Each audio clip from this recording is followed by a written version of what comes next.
Praise the lord.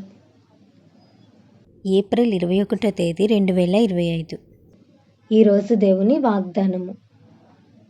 యెహోవా వాక్యము యథార్థమైనది, ఆయన చేయునదంతయు నమ్మకమైనది. కీర్తనల గ్రంథము 33వ అధ్యాయం 4వ వచనం. ఈ వాక్యం ద్వారా మనం తెలుసుకోవాల్సిన విషయం ఏంటంటే, అబద్ధం ఆడుటకు ఆయన నరుడు కాదు అనే వాక్యం మనకు తెలుసు. వాక్యం యథార్థమైనది. ఆపత్కాలంలో నమ్ముకొనదగ సహాయకుడని కూడా ఆయనకు పేరుంది. ఈ ప్రపంచంలో అందరినీ మనం నమ్మచ్చా అంటే చెప్పలేం. నమ్మక ద్రోహం చేసేవారిని మన జీవితంలో చాలా మందిని చూస్తూ ఉంటాం. కానీ మనం కలిగి ఉన్న దేవుడు నమ్మదగినవాడు, యథార్థవంతుడు. నీ జీవితంలో ఎవరిని నమ్మకూడదు అనే పరిస్థితిలోనికి నీవు వెళ్ళిపోయి ఉండొచ్చు. నీ జీవితంలో ఎవరినైనా నమ్మి నీవు మోసపోయి ఉండొచ్చు. అయితే దేవుణ్ణి నమ్మి చూడు.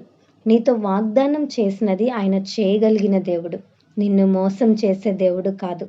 రూతు దేవుణ్ణి నమ్ముకుంది. మోయాబులో ఉన్నప్పుడు దేవునికి వ్యతిరేకమైన జీవితంలో ఉంది.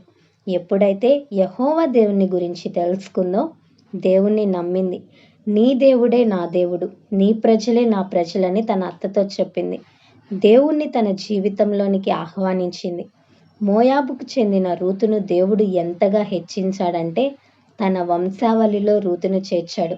నీవు ఆయనను నమ్ముకుంటే నిన్ను ఆయన విడిచిపెట్టడు, నీ సంతానాన్ని విడిచిపెట్టడు. అనుమానం లేకుండా, ఏ సందేహం లేకుండా దేవుణ్ణి నమ్మాలని దేవుని వాక్యం సెలవిస్తుంది కదా.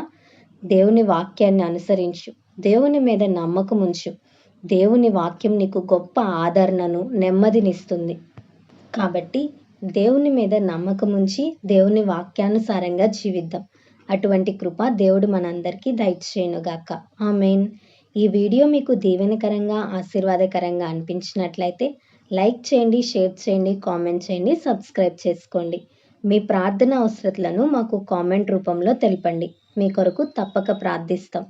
God bless you.